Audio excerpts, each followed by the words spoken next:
I'm Haley B. Miller, and this is Ohio Politics Explained, a podcast where you give us 15 minutes and we give you all the news you need to sound smart and impress your friends. Welcome to another episode of Ohio Politics Explained. Today, we're going to break down how Trump administration policies are trickling down to Ohio. We'll also talk about possible changes to Ohio's marijuana law and the latest on Governor Mike DeWine's order to send state workers back to the office. Back in the studio today is Jesse Balmer. Always happy to be here in the office, I suppose. Yes. So news from the federal level is basically nonstop, and a lot of it could affect Ohio, or already is. We're going to focus on a few things that happened this week. First, Trump fired U.S. Attorney Ken Parker, who secured convictions against former House Speaker Larry Householder and former GOP Chair Matt Borges. Then, the Department of Education told universities to scrap, quote, race-based decision-making or risk losing federal funding. How are Ohio schools reacting to that? Yeah, I think you're really seeing this shift both at the state level and the national level. So the pace that this is coming at is somewhat surprising, but the direction that it's moving is less so. They had given some warnings to Ohio State and University of Cincinnati to take a look at some of their diversity, equity, and inclusion programs, which basically are ways to help historically underserved students feel comfortable and have access to college. There's a lot of debate over those programs, and there's really been a push, particularly among Republicans and conservatives, to do away with them. They see them as contrary to merit-based decisions, and a state senator here has called them like essentially a different version of discrimination. Yeah, and I assume you're talking about Senator Serino. He is the sponsor of Senate Bill 1, which we've talked about on here, and that has yet to pass, but I think it could have some of the same practical effects that Trump's policies would have. Yeah, you're really seeing this push from both the federal and the state level against these types of programs. And so I think many of them are going to go through, and we'll see which one of them happen first. That Senate Bill 1 includes so much. So the DEI ban is one portion of it, but there's a lot going on there. And I think so far, at least, we've heard a lot of, like, we're looking at the letter from Ohio universities. This wasn't an Ohio school, but a university leader somewhere else pointed out that, you know, this directive basically just came in the form of a Dear Colleague letter, and that university leader pointed out that that is not necessarily the law. So even if some of this does go into effect, it'll be interesting to see if any schools in Ohio or elsewhere push back. Yeah, it's been interesting. I think it's fair to say that Ohio schools have been a little skittish on these kinds of things and have been making some of the changes internally just to avoid backlash. In the case of Senate Bill 1, if they don't make these changes, they could lose access to some of their state funding, which is substantial. It's something like $2 billion a year. And so I think universities are concerned about accessing the money to teach all students and,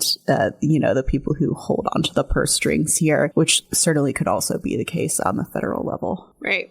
Now, there's something that could happen, but has not yet. Ohio lawmakers want to repeal the state's Medicaid expansion if federal assistance drops below 90%. Congress wants to cut taxes and ramp up spending for defense and border security, and Medicaid may or may not be on the chopping block. How would this affect Ohio? Like, how many people are using the expansion? Yeah, so our colleague Erin Glenn wrote about this, and also Samantha Hendrickson. There was about 770,000 Ohioans who could be impacted by this. Medicaid covers a number of different types of people, including children and individuals with disabilities. And so this is a portion of the population that it was expanded to. If listeners will remember, this was a big push under Governor John Kasich's administration to try to cover more of these people who might be lower income, but without any sort of disability, for example. And the push for that was both healthcare access for those individuals, but also coverage of these costs for hospitals, particularly in rural areas where a large percentage of their payments are coming from Medicaid. Yeah. And if Ohio passes this, it would be in the upcoming state budget, but it's still a big if. I think we're getting a lot of mixed signals from the Trump administration and Congress about where they're going to cut and what is, non-negotiable. Pretend to be up to date, as I'm not a congressional reporter.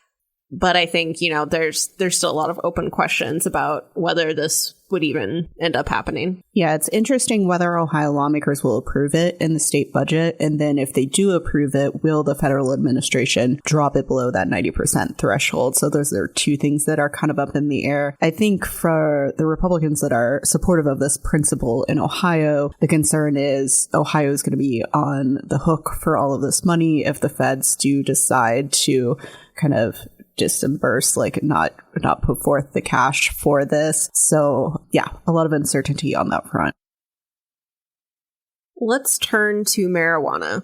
A Senate committee okayed changes to a bill that would revamp Ohio's adult use marijuana program. The one approved by voters. The new version allows people to apply for expungement if they have low-level possession on their record, but there's still a lot in there that critics don't like. Yeah, it seems like as soon as this passed, we wanted to change it. That was almost immediately a push from Republicans. And the question is whether Ohioans voted for the general principle of legalizing marijuana or whether they wanted each and every aspect of what they voted on. And you'll hear different things from different people and different things from different lawmakers. But whenever there's a pot of cash coming into the state, certainly people are eager to spend it in different ways. Yeah, and one of the big changes made to this bill, Senate Bill 56, is that it no longer includes a tax hike. It does not make any changes to how the money is spent, but that's only because that stuff's going to be in the budget.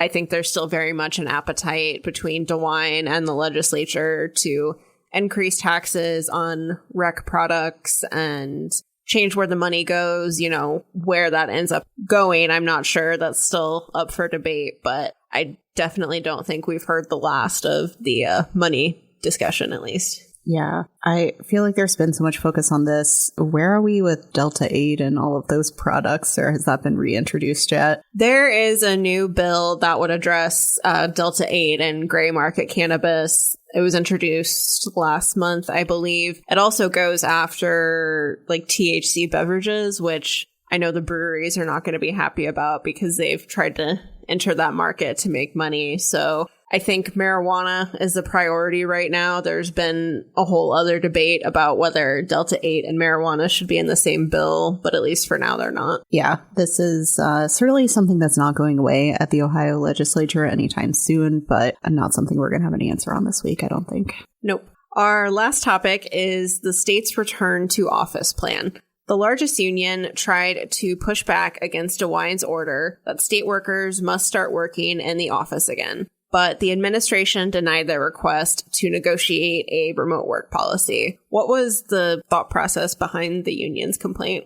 I think the unions essentially were concerned that they were not considered in this conversation at all. They also have some concerns about returning to work, about the costs that might be associated with it, of, having more people in the buildings, and some buildings that have been sold or kind of repurposed since the COVID-19 pandemic. And so, essentially they wanted to be part of this conversation and really didn't feel like they were. Yeah, and I think for any of us doing office work, it's just changed so much since the pandemic. And I think employers have been offering that flexibility for a while now, whether it's the state government or a private employer. And, I could imagine that being hard to go back to. Yeah, it's interesting because you are seeing this kind of shift back to work, whether that be from Ohio or federal government. We've had a lot of local businesses that say they want to do that. And is that for productivity and the good of workers? Or is that, they have a mortgage coming in on some of these buildings? I think there's a lot of factors that go into it. But certainly one of the arguments is, can you collaborate better in person versus online? But I do think people saw the benefits of some flexibility, whether that be getting their kids to the school bus on time or, being able to grab a doctor's appointment a little bit easier. So it'll be interesting to see where this all lands. Yeah, does the union have another step it can take at this point, or is it just like, well, we tried? Yeah, I was talking with Donovan Hunt, our State House fellow, and he said that right now they're going to talk about it at their next meeting, but there isn't like a clear next step at this point. And one more thing before you go. After much anticipation, Vivek Ramaswamy is finally launching his campaign for governor next week. He'll hold events around the state, which Jesse and one of our other colleagues will be monitoring. Let the GOP primary fun begin.